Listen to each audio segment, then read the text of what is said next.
Un nouveau jour va se lever sur l'Afrique, sur les activités des...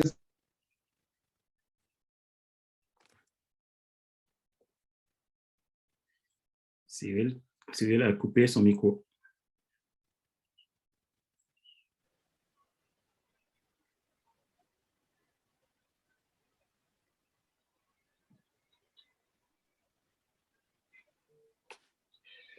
Mesdames et messieurs, bonjour. Bienvenue dans ce premier salon virtuel des produits et services inspirés de l'Afrique et l'outre-mer. C'est un salon initié par une jeune africaine qui voit grand pour son continent et l'outre-mer. Vous êtes nombreux à vous être connectés pour vivre de visu ce grand moment d'échange, de partage des plus brillants, chacun dans son domaine de prédilection.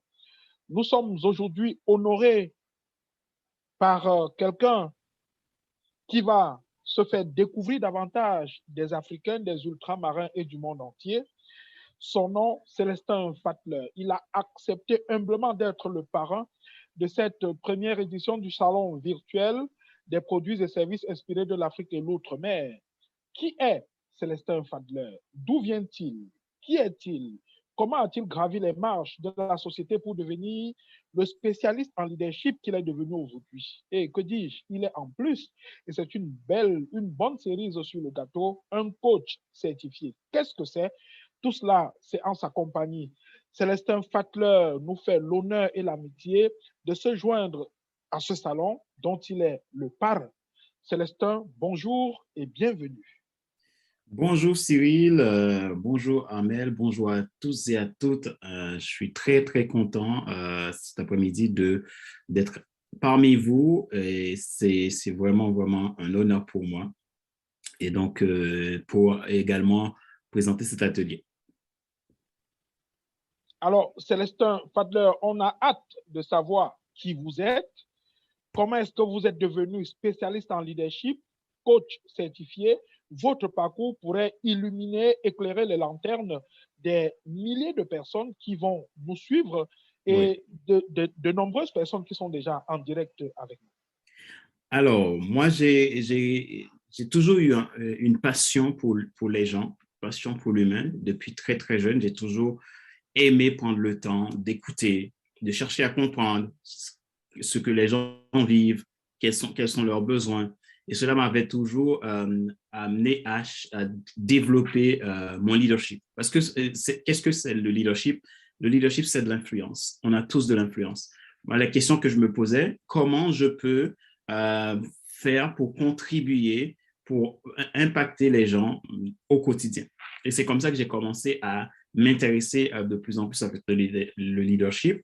Donc, ça fait plus d'une quinzaine d'années que j'enseigne, que j'apprends le leadership auprès des personnes comme John Maxwell, comme Craig Groeschel, comme tant d'autres leaders de renom dans le monde, et qui fait que moi, je me suis aussi impliqué dans la vie active, à travailler sur mon leadership, apporter mes contributions dans la vie des autres.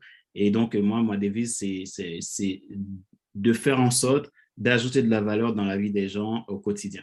Et donc, c'est ça qui m'a amené à faire du leadership au travers de mes études aussi. Donc, j'ai appris tout ça. Et aujourd'hui, c'est un plaisir pour moi de continuer dans cette lignée puisque c'est une passion. Et même dans du coaching aujourd'hui que je fais, je mets du leadership. Donc, le leadership est partout chez moi. Comment êtes-vous devenu leader? Comment formez-vous toutes les personnes qui vous rencontrent en leadership? Comment je suis devenu leader? En fait, pour être leader, il y a ce qu'on appelle donc, les niveaux de leadership. On a 5 niveaux de leadership donc, qui existent. Et le premier niveau, c'est le leadership, ce qu'on appelle le leadership de position. Le leadership de position, c'est pas là que les gens vont vraiment te suivre ou les gens vont vraiment adhérer à une vision. Donc, ça va pour être leader, il y a la notion de mission et la notion de vision. Donc, une fois que j'ai une mission et j'ai une vision clarifiée, comment je vais pouvoir faire adhérer les gens. Donc, il y a le premier niveau, c'est le leadership de position. Le leadership de position, ça va être, j'ai le pouvoir, j'ai un poste et je demande aux gens d'exécuter des tâches. Donc, cela n'amène pas au développement d'un vrai leadership. Il y a le deuxième niveau, c'est le leadership de relation ou de leadership de permission. Et c'est là qu'on commence vraiment à pouvoir inspirer, influencer dans le leadership. C'est dans cette partie-là, on va travailler notre leadership au travers de nos relations, au travers de la façon dont je vois les autres, au travers de la façon dont je vais prendre le temps d'écouter, de demander la permission aux autres. Et c'est comme ça qu'on peut commencer par devenir un leader parce que les gens nous suivent, non parce qu'ils sont obligés de nous suivre, mais les gens nous suivent parce qu'ils sont inspirés de qui nous sommes. Et donc, c'est là qu'on peut vraiment commencer par travailler ce niveau de leadership. Après, il y a les 3 autres niveaux qui sont, puisque quand on est leader, il faut aussi partir sur le principe une fois qu'on passe l'étape de leadership de relation, la 3e étape, c'est le leadership de résultat. Donc, le leader OK, les personnes adhèrent à ta vision, adhèrent à ta mission. Maintenant, pour que les gens continuent à croire dans ta vision et que tu puisses continuer à amener l'espoir chez les gens, il faut qu'il y ait des résultats. Et donc, les résultats vont être dans la productivité que tu vas développer, donc la discipline que tu vas mettre en place, le fait aussi de se dire, OK, je vais travailler sur ma vision, travailler sur ma mission, affiner mon potentiel, trouver ce que moi j'appelle mon don ultime pour être dans mon sweet spot. Mon sweet spot, c'est ma zone de génie. Et quand je suis dans cette zone-là, je peux être très productif. Et donc, j'amène des résultats. Et au travers de ces résultats, donc je permets aux gens de continuer à croire et à faire la route avec moi. Et je permets aussi aux autres d'investir en eux-mêmes pour se développer. Et le 4e niveau, c'est le leadership de perfectionnement, qui est le leadership où je vais investir dans la croissance personnelle des gens. Alors, donc, plus je vais investir dans la croissance personnelle des gens, plus je vais les aider à grandir et plus ces gens-là vont pouvoir m'aider moi aussi à grandir. Et c'est là qu'on va passer à un niveau de leadership qu'on appelle le leadership de respect, qui est le niveau le plus élevé qu'on peut avoir dans le leadership. Mais à ce niveau-là, on devient quelqu'un qui accompagne, qui écoute, qui aide, qui apporte le soutien au quotidien vers les autres. Donc, c'est ces 5 niveaux-là qu'on peut dire, Cyril, pour aider à comprendre le schéma du leadership aujourd'hui. Donc, pour aussi, si on veut investir aider les autres aussi, si on veut vraiment augmenter notre leadership, on a besoin de comprendre ces 5 étapes-là et faire un travail d'abord sur soi-même. Et après, ce travail sur soi-même va permettre qu'on puisse amener, qu'on puisse faire que les autres nous suivent, puisque on a de l'influence quand on est leader, on a tous de l'influence. Est-ce qu'on peut être chef d'entreprise et manquer de leadership? Bien sûr, bien sûr. En fait, être chef d'entreprise ne veut pas dire être leader. C'est pour ça que moi, dans un de mes programmes où j'appelle développer ton leadership d'affaires, parce que être entrepreneur ne veut pas dire être leader. Je peux avoir une entreprise qui gagne beaucoup, qui fait beaucoup de CA, mais je n'ai pas de leadership. Parce que un entrepreneur peut être celui qui tout simplement être dans la position. Je suis dans la position d'entrepreneur, je vends mes produits et services, j'ai quelques personnes qui travaillent avec moi, mais ces personnes-là, je suis dans le contrôle. Donc, je ne les permets pas de grandir. Tout simplement, ils sont là à mon service. Et à ce stade-là, je suis dans la position. J'utilise ma position pour faire que les gens m'obéissent. À ce stade, on n'est pas un vrai leader. Un leader, on est tout simplement un entrepreneur. Peut-être on a toutes les bonnes stratégies pour développer son entreprise, mais on va arriver à un moment, on risque d'être en perte de sens. Moi, une fois, il y a un entrepreneur qui me disait, c'est quelqu'un qui a une entreprise florissante et qui vraiment gagne beaucoup d'argent à travers son entreprise. Et ça faisait plus de 20 ans qu'il était entrepreneur, directeur d'une grosse boîte, donc c'est-à-dire que PDG, donc d'une grosse boîte, entrepreneur. Donc, un jour, en le coachant, il me disait, en fait, je me suis rendu compte que je faisais que survivre en tant qu'entrepreneur. Je n'étais pas un vrai entrepreneur, je n'étais pas un vrai leader. Pourquoi? Parce qu'il s'est rendu compte que pendant longtemps, il a pu réussir vraiment à rentrer beaucoup d'argent dans l'entreprise, mais personne ne le respectait. Personne ne l'appréciait parce qu'il ne savait pas comment fédérer les gens. Et donc, ça, on peut être un entrepreneur et ne pas être leader. Ça, c'est vraiment une réalité de tous les jours. On peut être manager, ne pas être leader. On peut être dirigeant d'entreprise. On peut être directeur d'une boîte, ne pas être leader. Et quel est le message que vous passez à ce type d'individus, tout dans les poches? On ne va pas dire rien dans la tête parce qu'ils sont quand même chefs d'entreprise, mais il leur manque cette grande surface, cette personnalité qui pourrait faire d'elles, ces personnes, vraiment de véritables leaders au sens plein du terme. Ils ont tout ce qu'il faut, ces chefs d'entreprise, mais il leur manque une espèce de niaque. Quel est le conseil que vous pouvez prodiguer à ces chefs d'entreprise? Alors, ce qu'il faut savoir, c'est que être formé est une chose. Donc, la formation est une chose, la connaissance est autre chose. Donc, je peux être formé, je peux avoir tous les diplômes du monde, je peux avoir, je ne sais pas, doctorat, master, doctorat, tout ce que je veux, mais il me manque la connaissance. Donc, ce n'est pas la même chose. Je peux être très bon en maths, je peux être celui qui exécute les tâches au sein de mon entreprise et les résultats sont là, mais il me manque une connaissance. Et c'est ça qui parfois est bloquant chez ces types de personnes-là. C'est la partie connaissance. Parce qu'il y a une phrase que l'un de mes mentors me disait souvent, le manque de connaissance tue. Et c'est vrai, parce que pour avoir la connaissance, ça va demander une chose. Ça va demander d'aller dans ce qu'on appelle trouver son don ultime. Parce que notre don ultime va passer par une étape par 5 étapes à creuser, donc c'est-à-dire avoir une bonne conscience de soi, de qui je suis, avoir une bonne connaissance de qui je suis, avoir aussi une bonne estime de soi et une bonne confiance en soi et également une affirmation de soi. Et tout ça, ça passe par des étapes. Des étapes, comme je disais tout à l'heure, le leadership, c'est de l'influence. On a tous de l'influence. Mais maintenant, parfois, je ne sais pas en quoi je suis influent. Je vais essayer d'être comme tout monsieur, tout le monde. Je vais essayer de faire comme tout le monde. Je vais essayer d'appliquer à la lettre une procédure, mais je n'ai aucune connaissance de où est-ce que moi, je veux aller. Donc, il y a des gens qui sont beaucoup dans la procédure. Mais donc, quand on est dans la procédure, on est formé pour ça. Mais on n'est pas forcément dans la pleine connaissance de ce qu'on fait.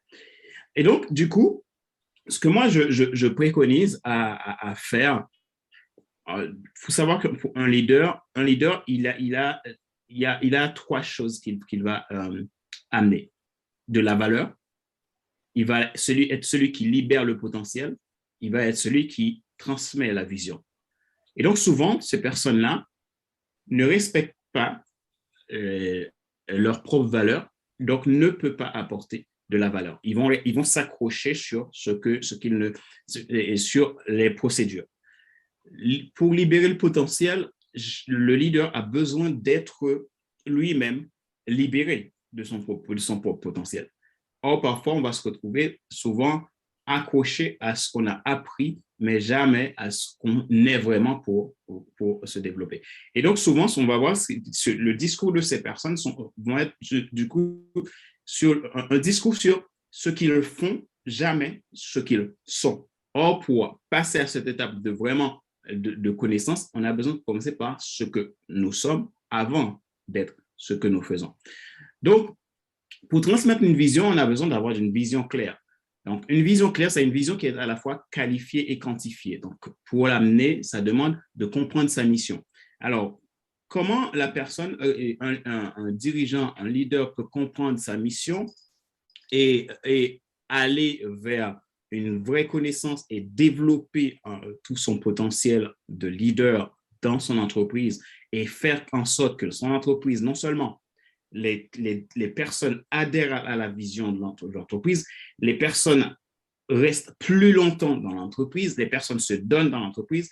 Donc ça s'apprend pour aller vers ce travail-là. Donc du coup, comment ils peuvent passer? Il y a ce qu'on appelle,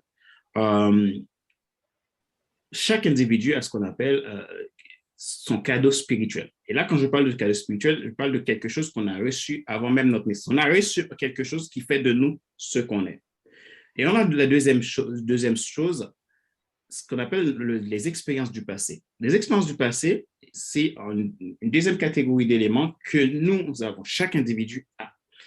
Et on a en troisième lieu ce qu'on appelle les valeurs de base. Les valeurs de base, la croisée entre ces trois éléments amène la personne à trouver sa mission qui est égale aussi à son identité, à sa vocation.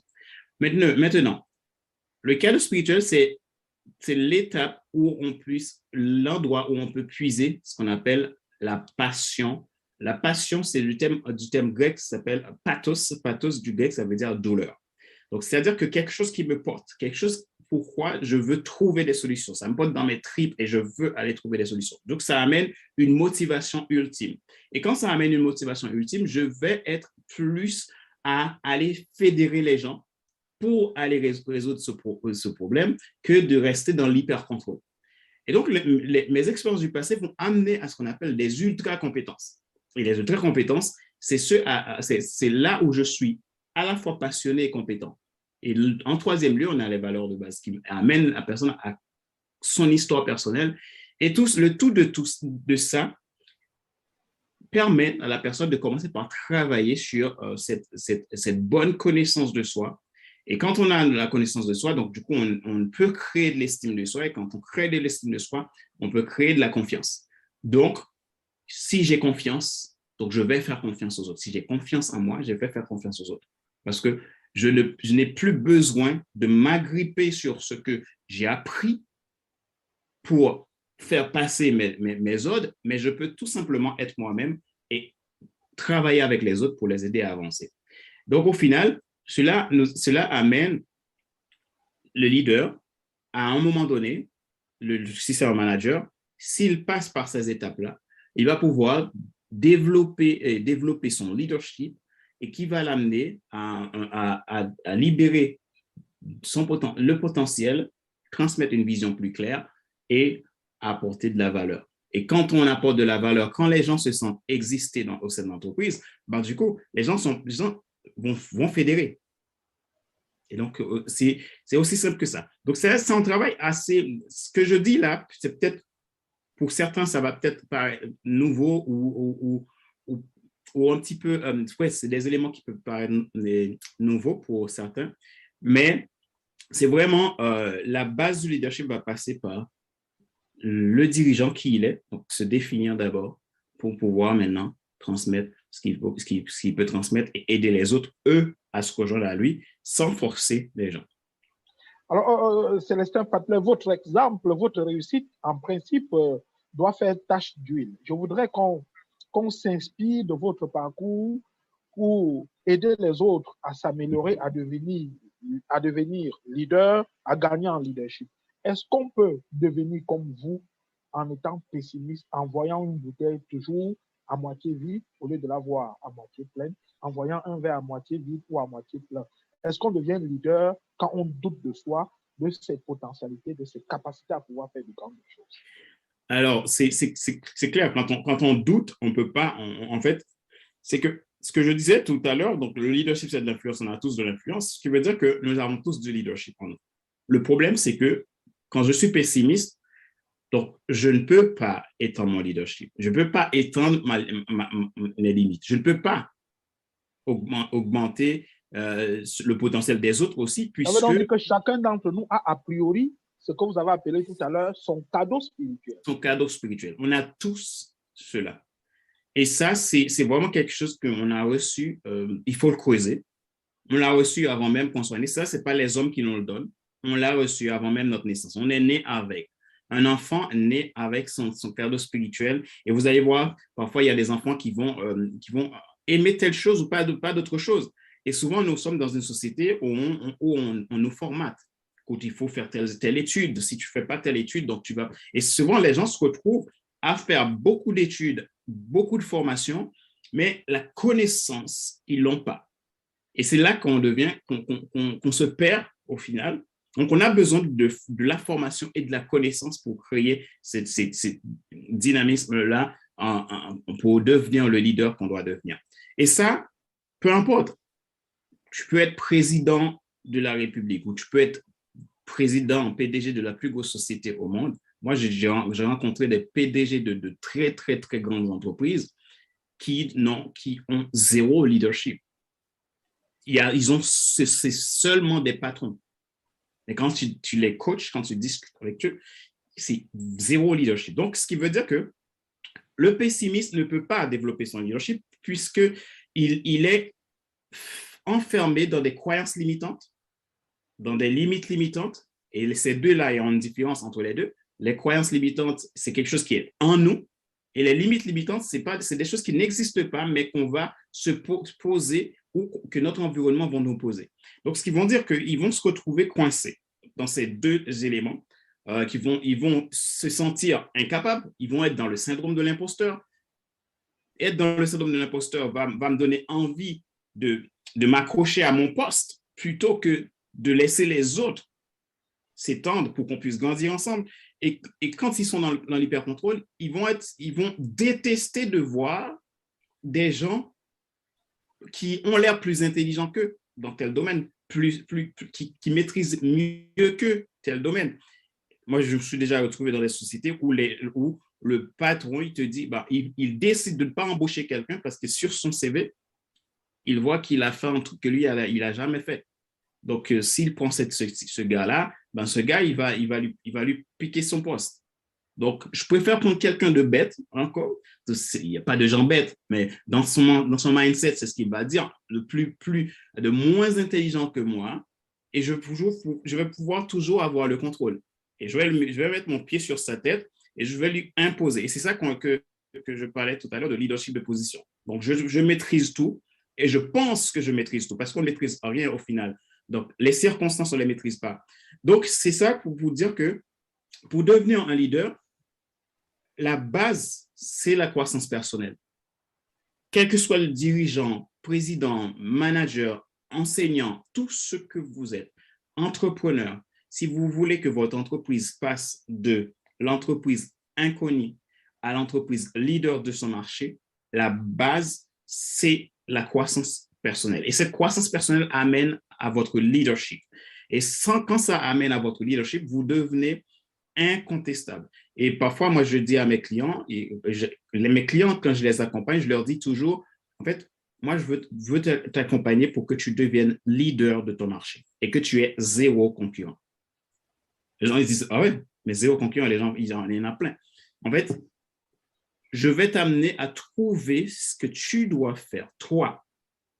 Tu dois mettre en pratique, toi, pour que personne ne puisse te copier. Et ça, on en a tous cela. Mais ça demande un vrai travail sur soi, un vrai lâcher prise, d'arrêter à penser qu'on sait tout, d'arrêter à penser qu'on est, je suis le directeur, tu fais ce que je te dis, point. Un leader, il est le directeur, il va voir les autres, on discute ensemble. Alors, j'ai telle chose à réaliser. J'aimerais avoir vos idées. Qu'est-ce que vous en pensez? Qu'est-ce que vous ferez à ma place? Les gens vous disent, ah, mais si c'était moi, j'aurais fait ça, j'aurais fait ça. Il va prendre toutes ces informations-là, il va les analyser. Ça ne veut pas forcément dire qu'il va faire ce qu'on lui a proposé de faire, parce qu'un leader aussi, il doit être capable de trancher, parce qu'il y a dans des moments de crise, j'ai tout un accompagnement sur comment gérer parfois de crise. Dans des moments de crise, un leader a besoin de se focaliser sur la résolution de la crise. Donc, il ne peut pas prendre tous les doléances, tout ce qu'on dit, mais il va interroger parce que la connaissance vient par le questionnement. Et il y a 4 étapes pour avoir la connaissance et une fois qu'on a la connaissance, trouver la solution. Donc, c'est de savoir écouter, savoir questionner, savoir écouter, savoir questionner encore et écouter. Donc, plus je vais questionner et plus je vais avoir plus d'informations et mieux je vais pouvoir développer mon leadership parce que je sais ce qu'il faut faire. Donc, c'est un petit peu, en fait, ce qui est intéressant dans le leadership, c'est que le leadership t'amène à la fois une vraie maîtrise de soi, à la fois, et aussi un succès à la fois personnel et collectif. Donc, ce qui veut dire que ça t'emmène le leadership peut changer tout un système, tout un monde. Si les gens vont prendre vraiment le sens du leadership, et en plus, on a tous du leadership, pourquoi ne pas profiter de ce qu'on a? Maintenant, où est-ce que j'en suis? Qui suis-je? Et à partir de là, je peux développer mon leadership et devenir un entrepreneur, un dirigeant extraordinaire. Et je pense qu'aujourd'hui, dans ce sommet avec Africains et Outre-mer, le message, c'est de devenir des leaders extraordinaires que le monde voudront suivre. Nous sommes capables de l'être aujourd'hui, nous les Afro. Nous sommes capables. Donc, tout est dans le mindset, tout est dans ce positionnement que je vais avoir. Je vais avoir ce concept que je vais avoir de mon leadership. Parce que souvent, surtout en francophonie, on pense que le leadership, c'est le pouvoir, c'est celui qui est le directeur, qui est le boss, qui fait tout. Mais ce n'est pas forcément ça. Le leadership, c'est d'abord quelque chose qui est en moi, qui se construit. Hommage appuyé à Armel Ngouni, qui a vu juste et qui a jugé opportun de permettre à l'Afrique et à l'outre-mer d'avoir toute leur grandeur. La preuve, vous êtes là aujourd'hui, exemple vivant et vivace de la réussite en termes de leadership.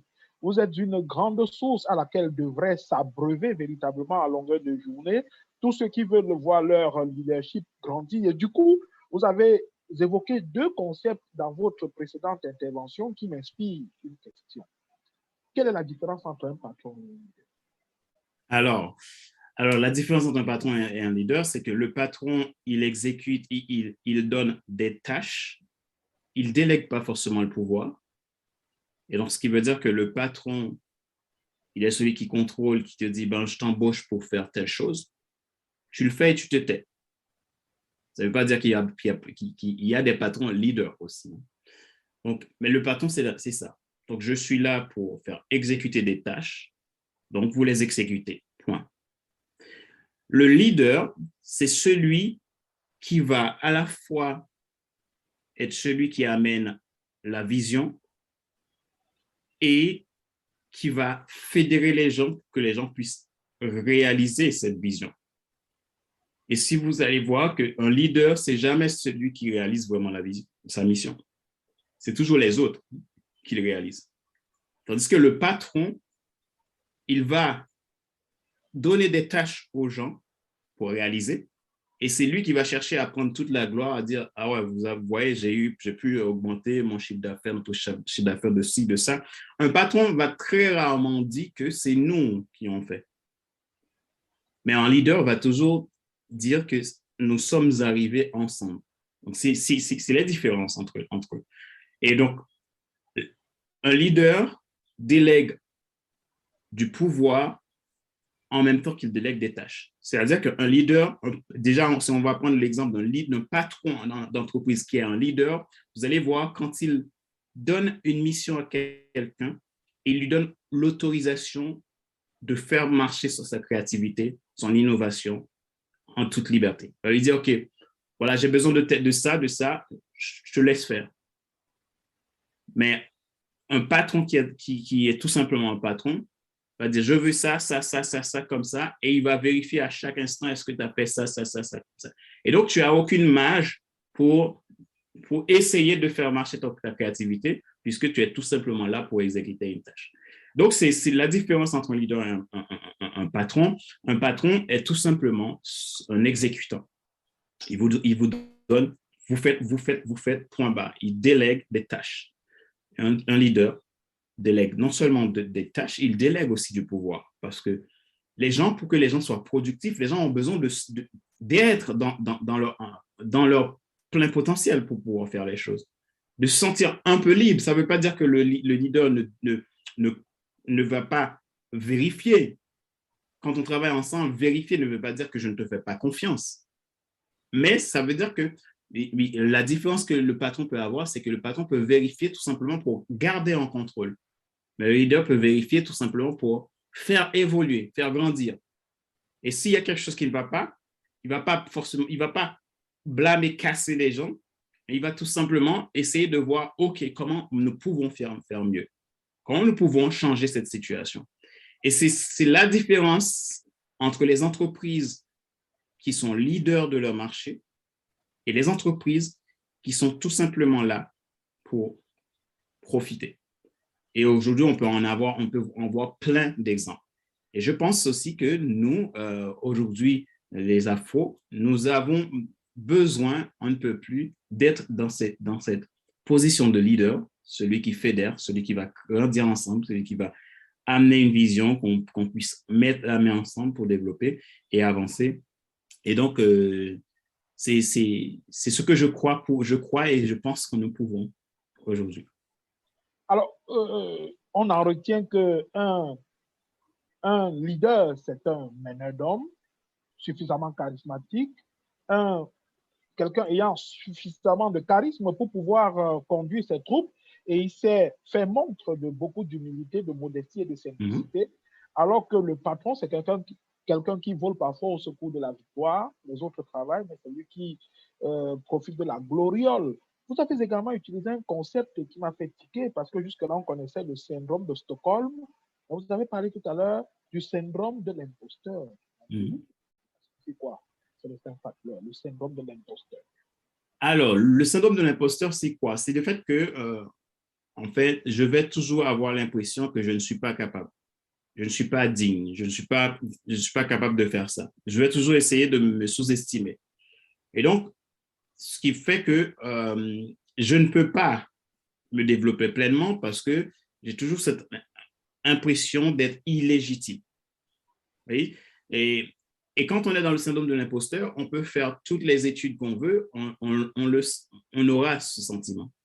J'ai un de mes amis qui a un doctorat en philosophie et que je me rappelle qu'en discutant avec lui, en fait, il se sentait complètement indigne de s'appeler prof à l'université en tant que prof de philo. Je dis, OK, mais pourquoi tu as fait ça? Tu t'es battu pour avoir ce doctorat. Donc, ce qui veut dire que avoir le syndrome de l'imposteur, c'est pas forcément je vais faire la formation pour avoir les qualifications. C'est un état d'esprit. C'est au fond de soi. C'est-à-dire que le syndrome de l'imposteur se travaille. C'est pour cela que moi, j'invite toujours, que ce soit les entrepreneurs, les personnes qui sont en position dans leur vie, qu'ils soient managers ou dirigeants, ou même salariés professionnels lambda, de toujours prendre un temps, de toujours mettre un peu de financement dans votre croissance personnelle. Pourquoi? Parce que pour faire tomber tous ces genres de croyances qu'on peut avoir. Donc, c'est que le syndrome de l'imposteur, c'est que je veux et je ne me sens pas capable. Et donc, c'est souvent lié aussi par un sentiment, un désir de perfectionnisme. On veut que ça soit parfait, et aussi parfois aussi, c'est lié au regard des autres. Qu'est-ce que les autres pensent de moi? Qu'est-ce que les autres vont dire si je fais une erreur? Parfois, la peur de l'échec va faire que je me sens incapable.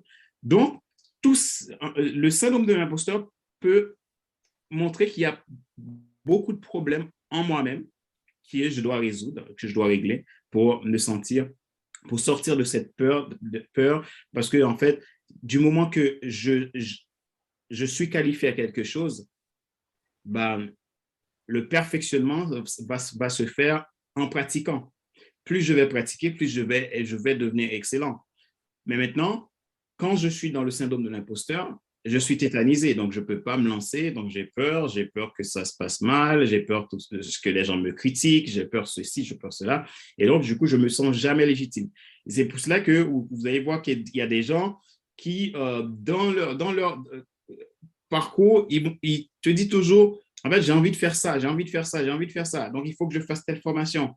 Et parfois, ils ont des projets de créer leurs entreprises. il faut que je me formate à ça. Ils vont se former et 3 mois après, tu leur demandes, OK, mais qu'est-ce que tu as fait? Ah merde, on m'a dit qu'il faut que j'ai ça, je n'ai pas senti que je peux encore faire, il faut que j'aille faire ça. Et ils vont aller faire. En plus, ils vont se retrouver. Donc, ce qui veut dire que le syndrome de l'imposteur, c'est un problème qu'on a au fond de soi, un besoin qu'on a besoin qu'on a, qui n'est pas assouvi.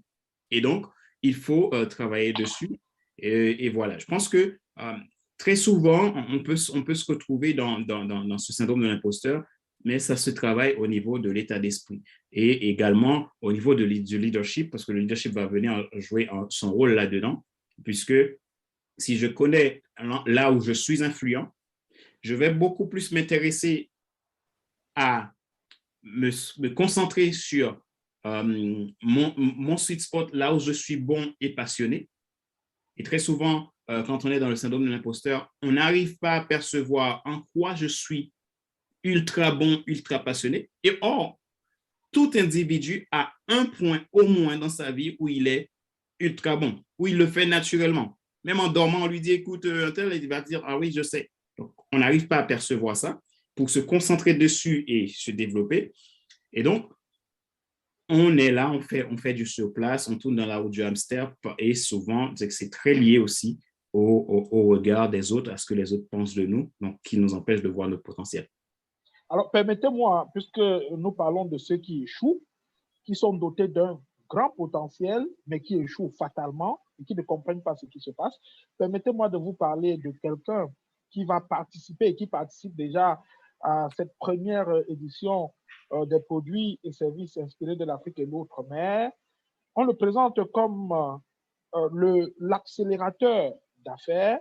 Il s'appelle Kodo Gaou, Kodzo Gaou, d'origine togolaise. C'est quelqu'un qui a ouvert sa première entreprise, il avait 16 ans, la deuxième, 21 ans, et la troisième, Covalis Connect, qui est installée dans une vingtaine de pays. Il travaille avec 50 000 entreprises, vous pouvez bien comprendre.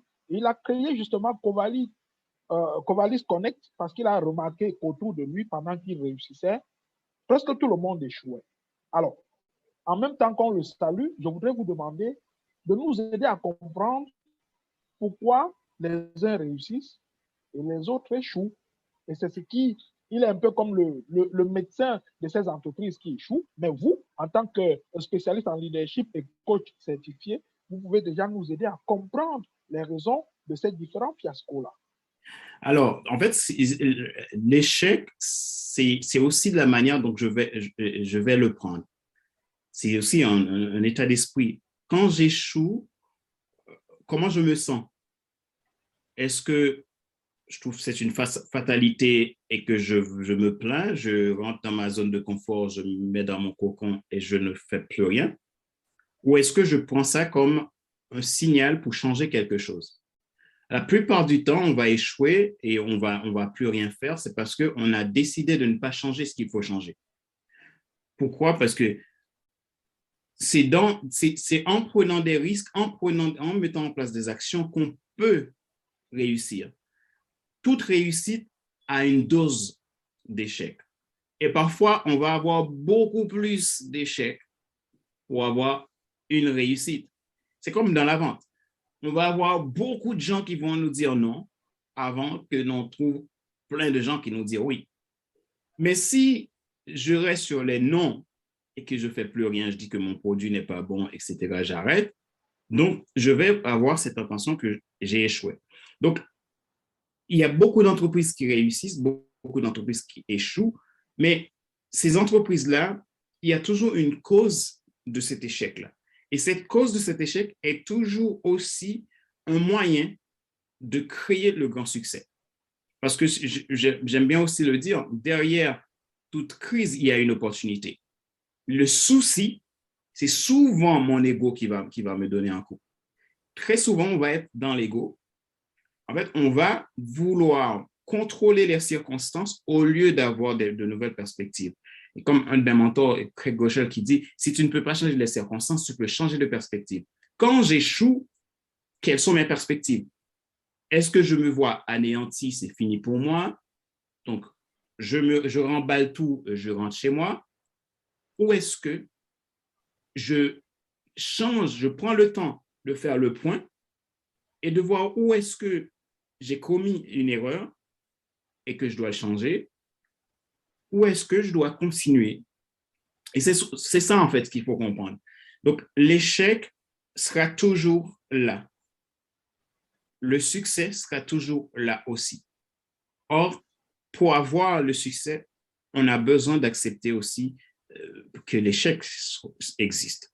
Donc, toute entreprise qui échoue, il se passe toujours deux choses. Soit ces entreprises-là trouvent un moyen de rebondir, ils vont faire autre chose, vont se réinventer, soit ils vont tout simplement lâcher prise, abandonner tout. Donc, pour moi, l'échec, c'est une question d'état d'esprit et pour moi, c'est une aubaine quand on échoue.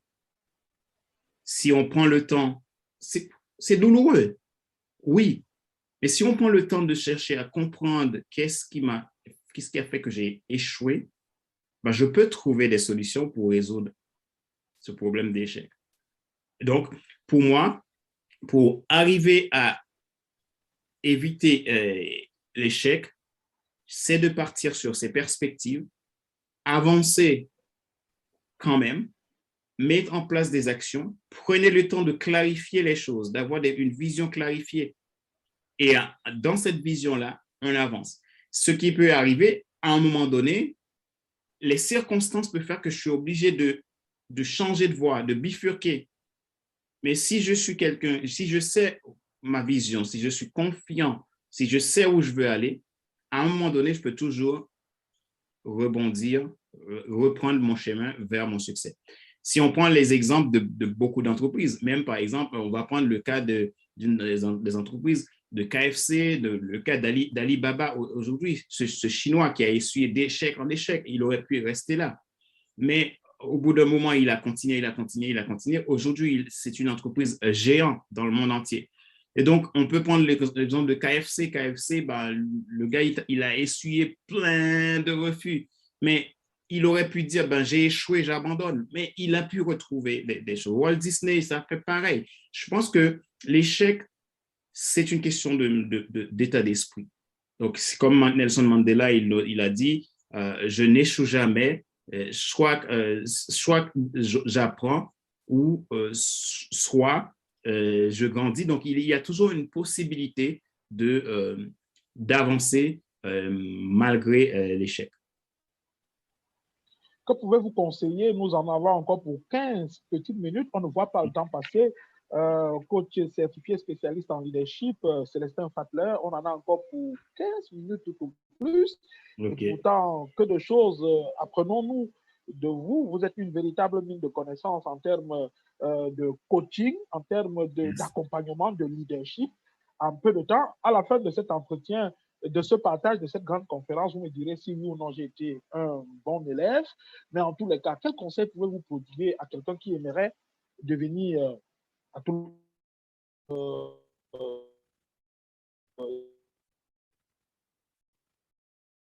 certifié? On voit des gens qui revendiquent, n'est-ce pas,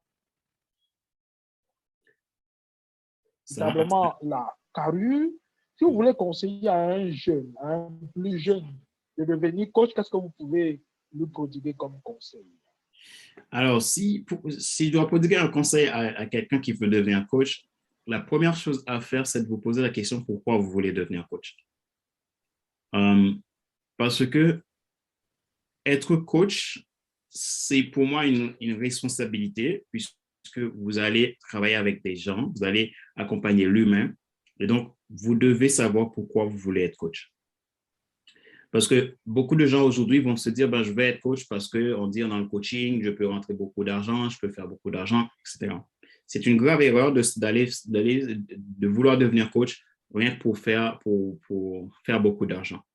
Parce que c'est un métier qui demande que je puisse avoir une vraie mission. Qu'est-ce qui me pousse à faire le coaching? Et donc, une fois que tu réponds à cette question, pourquoi je veux être coach? Je te dis de te lancer à te former. Donc, forme-toi.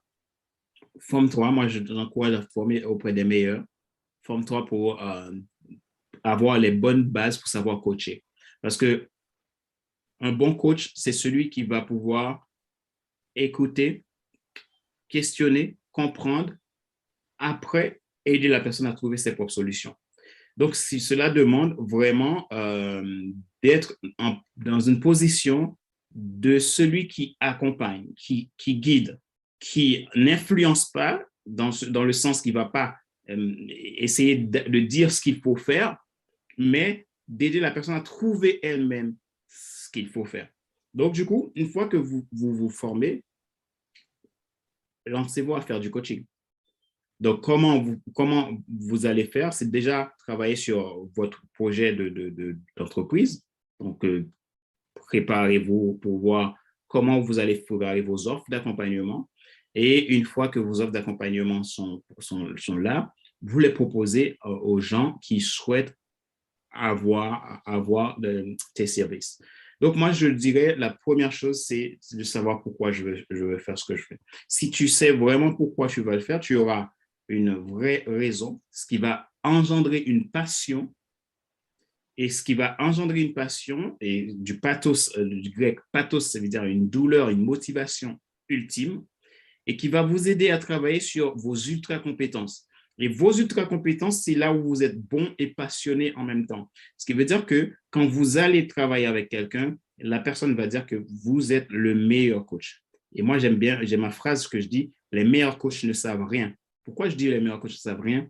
C'est pour coacher, il faut arriver à sortir de soi-même pour aller emmener la personne là où la personne doit aller. Et ça, pour trouver les bonnes réponses, il faut aller chercher dans la personne. Si je sais déjà ce que je vais dire à la personne, donc je vais me retrouver face à quelqu'un où finalement, je suis juste en train de lui proposer mon programme, mes compétences, mes connaissances, mais je ne l'aide pas à trouver elle-même ses propres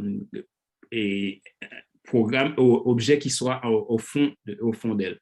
Donc, cela veut dire qu'il faut travailler sur ça. Et puis, formez-vous. Formez-vous en passant, si vous avez envie d'apprendre plus sur le coaching, même avec moi. Moi, j'ai une école de coaching, je forme des personnes à devenir coach. Donc, n'hésitez pas, vous pouvez prendre rendez-vous avec moi et je vous expliquerai comment ça se passe. Donc, c'est vraiment un métier qui demande une conscience professionnelle, parce qu'en tant que coach, on est soumis au secret professionnel. On ne peut pas faire n'importe quoi. Et donc, c'est pour cela que ça demande. Et si vous voulez vraiment réussir dans le coaching, aujourd'hui, il faut savoir devenir le meilleur dans votre domaine, le meilleur coach. Et pour devenir le meilleur coach, vous avez besoin de creuser au fond de vous pour trouver le meilleur, ce qui va vous rendre unique et qui va faire que votre cible viendra à vous. Voilà pour moi comme conseil si quelqu'un souhaiterait devenir coach. Donc, il ne faut pas se mettre de frein. Il faut tout simplement y aller et commencer par vous former. Moi, vous n'êtes pas forcément besoin d'être un coach certifié RNCP, mais c'est important d'être formé pour faire du bon coaching. Parce que le coaching a une différence. Ce n'est pas du conseil, ce n'est pas de la formation et ce n'est pas non plus du mentorat. C'est un métier à part, donc il faut apprendre à le faire pour le faire correctement. En quelques mots, Célestin Fatler, on va bientôt se quitter. Merci infiniment d'avoir été là pour nous accompagner dans le cadre de ce projet. J'espère que, merci infiniment, Célestin, de nous avoir prêté, n'est-ce pas, toute votre expertise, toute votre connaissance. 1000 fois merci d'avoir été des nôtres. Vous m'entendez toujours, Célestin? Oui. Ah, voilà, justement, vous m'entendez, c'est parfait. Alors, on retiendra de vous aujourd'hui. D'abord, vous êtes un homme passionné de connaissances. Votre passion, ce sont les gens. Vous avez toujours aimé les gens. Et c'est la volonté, votre farouche volonté de voler au secours des gens que vous aimez qui vous a conduit à devenir coach. C'est la raison pour laquelle, vous avez dit que pour devenir coach, il faut bien se poser la question de savoir pourquoi on veut devenir coach. Vous êtes devenu coach parce que le destin a fait de vous un homme qui aime les hommes. Et nous avons également appris de vous qu'il y a plusieurs types de leadership. On peut être un entrepreneur sans être forcément un bon leader. Un bon leader, Oui. Et il y a une grande différence que vous avez faite entre un patron et un leader. Merci infiniment de nous avoir également appris ce jour que chaque homme naît avec son étoile, que vous avez appelé son cadeau spirituel, son don du ciel. Nous avons appris que pour réussir, il faut éviter le syndrome de l'imposteur. Merci Célestin Fatler de nous avoir appris que derrière toute crise se trouve une opportunité et que toute réussite a toujours une dose d'échec. Et finalement, on n'échoue pas dans la vie, on essaye parce que si on ne peut pas changer de circonstances, on peut au moins changer De perspective. Oui, que j'étais un bon élève. c'est ça. Merci. Oui, vous avez tout bien résumé.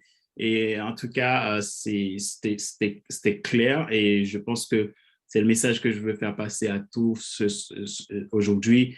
Trouvez-vous en tant qu'entrepreneur ce qui vous rend unique. Trouvez-vous en tant que dirigeant ce qui vous rend unique. Trouvez-vous en tant que, je ne sais pas, professionnel, peu importe qui vous êtes, ce qui vous rend unique parce que vous l'avez. Et du moment que vous le trouvez, vous devenez incontestable. Parce que ce que j'aime bien souvent dire aux gens, vous avez une histoire particulière et votre histoire vous rend unique. Et votre histoire vous donne de l'autorité naturelle. C'est-à-dire que ce ne sont pas vos diplômes qui vont vous donner de l'autorité naturelle. Ce ne sont pas vos formations. Ils vont compléter, bien sûr. C'est super important de vous former. C'est super important d'avoir des diplômes. Mais vous pouvez avoir les diplômes, mais vous n'avez pas cette influence. Parce qu'il y a une grande différence entre la renommée et de l'influence. Aujourd'hui, on voit sur les réseaux sociaux les influenceurs. Les influenceurs n'est pas forcément des gens qui ont de l'influence. Il y a une différence entre renommée et influence. Mais si vous trouvez ce qui vous rend unique dans votre histoire, vous devenez inarrêtable, vous devenez excellent. Et quand vous arrivez quelque part, ce que vous dites, les gens vont dire oui, tout simplement. Et c'est ce que je vous encourage à faire. Travaillez ça sur ça. Trouvez-vous cette chose-là qui vous rend unique et devenez des entrepreneurs, des leaders, des dirigeants extraordinaires dans le monde et influencent ce monde. Et parce que je pense que je le crois, c'est ce que vous avez d'unique, c'est ce que le monde attend pour devenir meilleur. Quelle belle conclusion. Ce que vous avez d'unique, c'est ce que le monde attend pour devenir meilleur. C'est par cette belle note d'optimisme que nous allons conclure votre conférence ô combien enrichissante à ce premier salon virtuel des produits et services inspirés de l'Afrique et l'outre-mer, dont l'initiatrice est bien sûr Armelle Mbounié. Message pour elle. Alors, message pour Armelle. Armelle, tu as fait quelque chose d'extraordinaire. Donc, tu t'es lancé sur un projet ambitieux. Et maintenant, ce que j'encourage Armelle à faire, continue à travailler sur cet élément unique qui a fait de vous la personne qui a pu aujourd'hui décider de dire je vais créer ce grand événement, ce grand événement avec une vision pour dire que l'Afrique, l'outre-mer compte. L'Afrique, l'outre-mer a de l'influence et l'Afrique, l'outre-mer peut amener aussi de grands changements dans le monde et rendre le monde meilleur. Voilà, et c'est mon message pour Armelle. Courage, détermination, force et surtout authenticité. Et puis, je vous souhaite le meilleur. Elle a compris que ce que le monde attend d'elle, c'est ce qu'elle a d'unique pour être meilleure. Merci à vous de devenir meilleur et merci à vous de prendre la tâche de Célestin Fatler, spécialiste en leadership et coach certifié, parrain de cette première édition du Salon virtuel des produits et services inspirés de l'Afrique et l'outre-mer. Merci, mesdames et messieurs, et à très bientôt. Au revoir. Merci.